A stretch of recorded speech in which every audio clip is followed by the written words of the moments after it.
होईल असं एक वकील म्हणून मला असं वाटतं. अर्थात हे म्हणजे वरिष्ठ वकील आहेत, त्यांनी देखील हे स्पष्ट केलेलं आहे की अशा पद्धतीने फाशीची शिक्षा होऊ शकते, हे देखील त्यांनी स्पष्ट केलेलं आहे. मात्र त्याच वेळी जर आपण बघितलं तर हे केस जेव्हा सुरुवात झाली तेव्हा ज्या पद्धतीने समाजामध्ये रोष होता त्याला पाहता मुख्यमंत्री आणि राज्याचे गृहमंत्री देवेंद्र फडणवीस यांनी देखील या संपूर्ण घटनेची माहिती घेत संदीप सिंग गिल यांना आदेश दिले होते की तात्काळ हा फास्ट ट्रॅकवर केस चालला पाहिजे. 14 दिवसाच्या आत अर्थात चार्जशीट दाखल करण्यात आलेली होती, दोषारोप पत्र या ठिकाणी दाखल करण्यात आलेलं होतं. आणि आता जर आपण बघितलं तर आज जेव्हा सुनावणी होतीये तर सुरुवातीच्या ओळीवरच कोर्टाने स्पष्ट सांगितलेलं आहे की हे आरोपी दोषी आहे.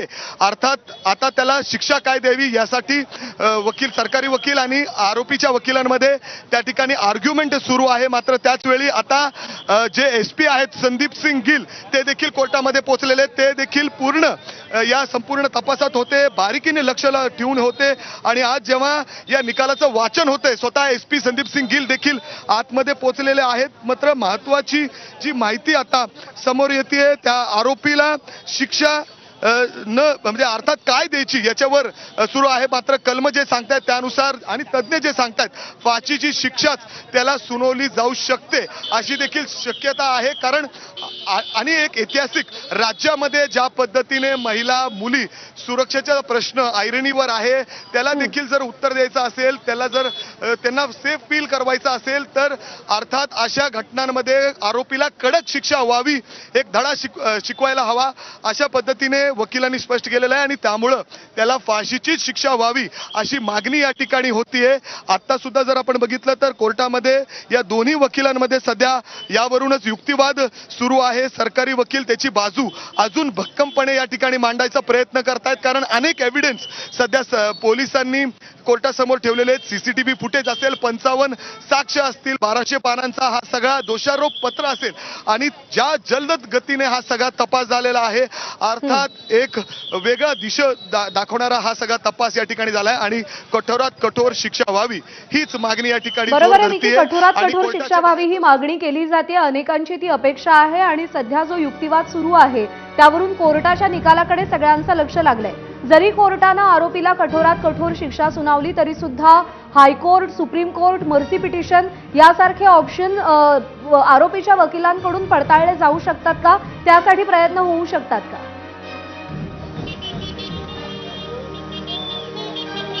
अर्थात जर आपण बघितलं तर आरोपीच्या वकिलाकडून त्यांची बाजू देखील या ठिकाणी मानली जाते. अर्थात जेव्हा न्यायाधीशाने SR साळुंके न्यायाधीश साहेबांनी थेट आरोपीला तेव्हा विचारलं तू हे सगळं केल्यानंतर तुला आता कुठली शिक्षा द्यावी असं विचारलं असतं, त्यांनी पूर्ण बनाव रचत पुन्हा एकदा आतमध्ये कोर्टाच्या समोर तो खोटं बोललाय की मी हे सगळं केलेलंच नाही, त्या मुलीला मी खाऊ देण्यासाठी अर्थात जे गाठी आहेत बेसन शेव ती देण्यासाठी गेलेलो होतो, त्याच्यानंतर तिला दिलं आणि जाताना मी तिथं पडलो, त्या मुलीच्या डोक्याला देखील लागलं, ती आरडाओरडा करायला लागली, रडायला लागली, तिला समजवण्याचा प्रयत्न करत होतो, तिला गोड बोलत होतो. मात्र त्याच वेळी त्या आरोपी भीमराव कांबळेंनी त्या चिमुकलीला जवळच्या गोठ्यात नेलं ज्या ठिकाणी अर्थात त्यांनी हा सगळा प्लॅन केलेलं होतं आणि तिथं घेऊन जाऊन तिच्यावर लैंगिक अत्याचार केले.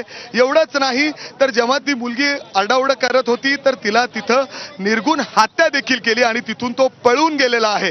हे सगळं काही बरंच काही एव्हिडन्स पोलिसांकडे आहे आणि त्यामुळंच जे सरकारी वकील आहेत ते सातत्याने हेच कोर्टासमोर सांगतायत की या आरोपीला जास्तीत जास्त शिक्षा मिळावी जेणेकरून गुन्हेगार, गुन्हा करणारे जे इतर आरोपी आहेत त्यांना अर्थात एक चांगला संदेश जाईल. अशा पद्धतीचे जे गुन्हे होतात लहान मुलींवर, महिलांवर हे जे वाढतायत हे सगळं थांबेल, किंबहुना एक सुरक्षा समाजात मुलींवर, लहान मुलींवर ज्या पद्धतीने अत्याचार होतात ते कुठंतरी थांबतील, धडा मिळेल असं देखील या ठिकाणी सरकारी वकिलांकडून ठामपणे त्या ठिकाणी मांडलं जातंय. मात्र त्याच वेळी आता जज जे आहेत, न्यायाधीश जे आहेत ते नक्की काय शिक्षा सुनावतात याकडे सगळ्यांचं लक्ष लागलेलं आहे. मात्र अजून देखील युक्तिवाद आतमध्ये सुरू आहे. सरकारी वकील आणि आरोपीच्या वकिलांमध्ये अर्थात कशा पद्धतीने ही शिक्षा जन्मठेपर्यंत रोखता येईल असा प्रयत्न आरोपीच्या वकिलांकडून होताना दिसतोय. मात्र त्याचवेळी सरकारी वकील अजून देखील ठाम आहेत की या आरोपीला फाशीची शिक्षाच व्हावी. कारण ज्या पद्धतीने निर्गुण मुलीवर, त्या चिमुकलीवर, 3.5 वर्षाच्या चिमुकलीवर तिने अत्याचार केले, लैंगिक अत्याचार केले आणि त्याच्यानंतर तिची हत्या करण्यात आलेली आहे आणि त्याच्यानंतर तो तिथून पळून जातो. आणि जेव्हा हा सगळा सीन तिथं पोलीस जाऊन तपासतात आणि हे एव्हिडन्स पोलिसांनी जे गोळा केलेले बरोबर आहे. ते 55 खूप जणांची महत्त्वाचे साक्ष या आहेत. संपूर्ण आणि प्रकरणामध्ये पोलिसांनी नोंदवलेली आहे. महाराष्ट्र दिनाला 1 मे रोजी हा सगळा प्रकार पुण्यातल्या भोरमध्ये घडलेला आहे. त्या चिमुकलीला भुलवून, फसवून